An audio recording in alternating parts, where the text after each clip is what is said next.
అందరికీ నమస్కారం అండి. పల్లెటూరులో ఉలవ నీళ్ళు అనేవి ఎలా కాస్తారో చూడండి.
అందరికీ నమస్కారం అండి.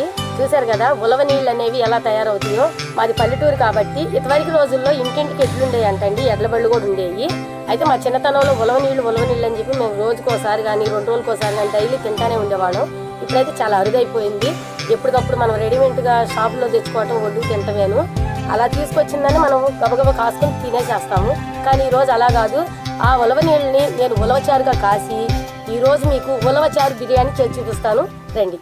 ముందుగా మట్టి పాత్ర తీసుకుని నాకు 1 లీటర్ ఉలవ నీళ్ళు వచ్చినాయండి. ఈ ఉలవ నీళ్ళలోకి నిమ్మకాయ సైజు అంత చింతపండు, కొంచెం ఉప్పు, కొంచెం కరివేపాకు వేసుకుని వీటిని పొయ్యి మీద పెట్టుకుని తెరలేదాకా తెరలబెడదాము. ఈ లోపల మనం దమ్ బిర్యానీకి కావాల్సిన మ్యారినేట్ చేసుకుందాం. కేజీన్నర చికెన్లోకి 1 చెంచా పసుపు, 1/2 చెంచా ధనియాల పొడి, 2 చెంచాలు గరం మసాలా, 2 చెంచాలు ధనియాల పొడి, 2 చెంచాలు అల్లం వెల్లుల్లి పేస్టు, తగినంత కారం, తగినంత ఉప్పు కలుపుకోవాలి.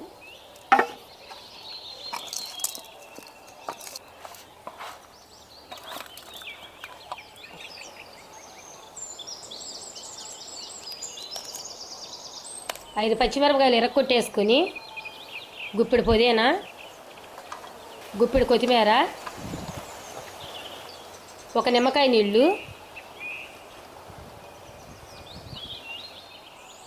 5 చెంచాల నూనె,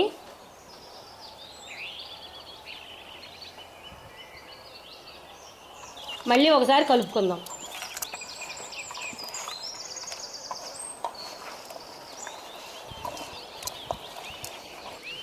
ఆఖరిగా 1 కప్పు పెరిగేసుకుని ముందుగా వేయించుకుని పెట్టుకున్నటువంటి ఉల్లిపాయలను వేసుకుని బాగా కలుపుకుని పక్కన పెట్టుకుందాం.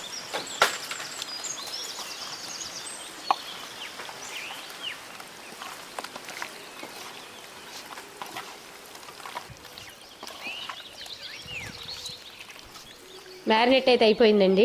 ఇప్పుడు ఉలవ నీళ్ళు కాని అని చూద్దాం.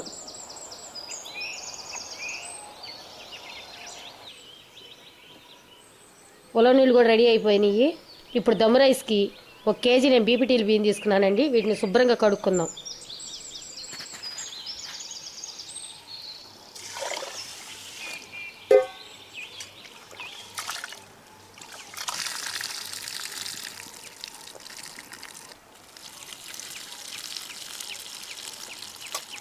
పొయ్యి మీద 3 లీటర్ల నీళ్లు పోసుకున్న డేషాన్ని పెట్టుకుందాం. ముందుగా బిర్యానీ దినుసులు, కొంచెం కళ్ళుప్పు, కొంచెం కొత్తిమీర వేసుకుందాం. కొంచెం మరిగిన తర్వాత శుభ్రం చేసుకుని పక్కన పెట్టుకున్న బియ్యాన్ని వేసుకుందాం.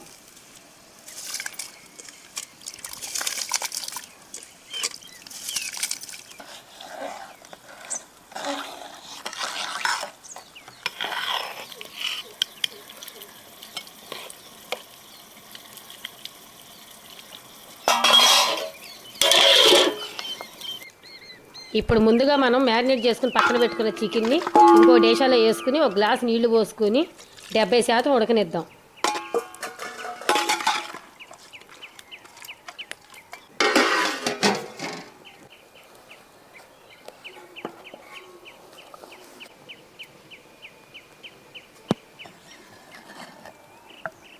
ఈలోపు ఈ ఉలవచారుని చింతపండు లేకుండా ఉంచుకుందాం.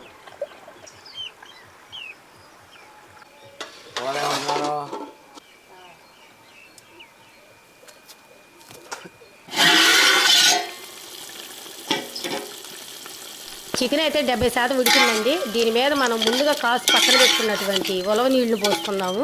ఈ ఉలవ నీళ్లు పోసిన తర్వాత మనం ఉడికించాం కదా 70-80% బియ్యాన్ని, అంటే ఎక్కువ శాతంగానే ఈ రైస్ అనేది ఉడకాలన్నమాట. ఈ రైస్ అంతా కూడా ఇప్పుడు లేయర్లుగా దీనిపైన పచ్చేసేద్దాం. ఇలా వేసిన తర్వాత ఒక 10 నిమిషాల పాటు ఎక్కువ మంట మీద ఉడకనిద్దామండి.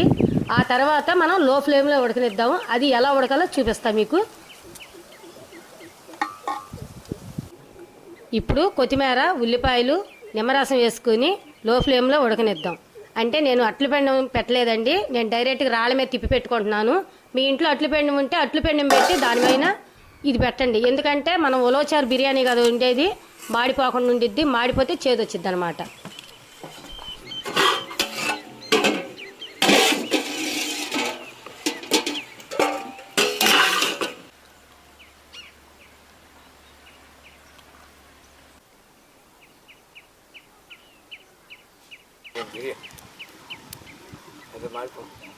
మాడదు. ఉలవచారు దమ్ బిర్యానీ అయితే రెడీ అయిపోయిందండి. ఇంకెందుకు లేటు, తిందాం రండి.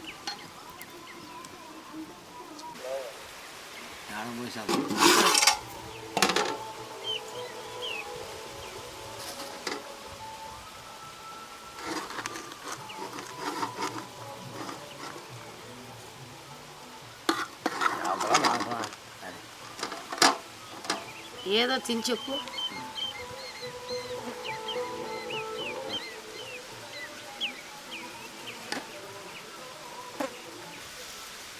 వేడివేడిగా తినాలి బాబాయ్.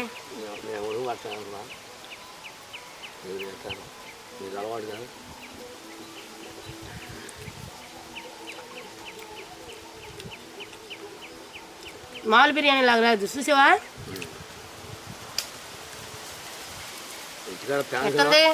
బాగుంది కానీ ప్యాన్ కింద వేసుకుంటాను.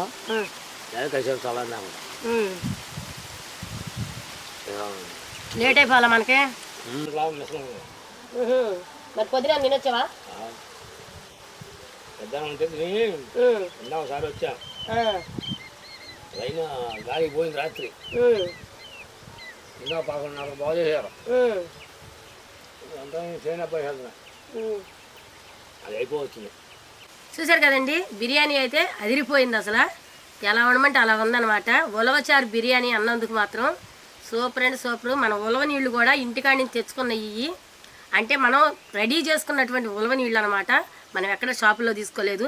మీరు కూడా మీ దగ్గరలో ఎక్కడన్నా, అంటే టౌన్లో దొరకలే కానీ మన ఏరియాలో దొరుకుతాయి కాబట్టి మీకు దొరికితే అందుబాటులో ఉంటే ఇలా వండుకుని మీరు ట్రై చేసి చూసి నాకు చెప్పండి కామెంట్ రూపంలో. మరిన్ని కొత్త వీడియోస్ కోసం మా ఛానల్ సబ్స్క్రైబ్ చేసుకోండి. ఉంటామండి, బాయ్. బ్రహ్మాండంగా ఉంది, బాగుందా ఉలవచారు బిర్యానీ, భలేగా ఉందా, ఏ క్లాస్గా ఉందా.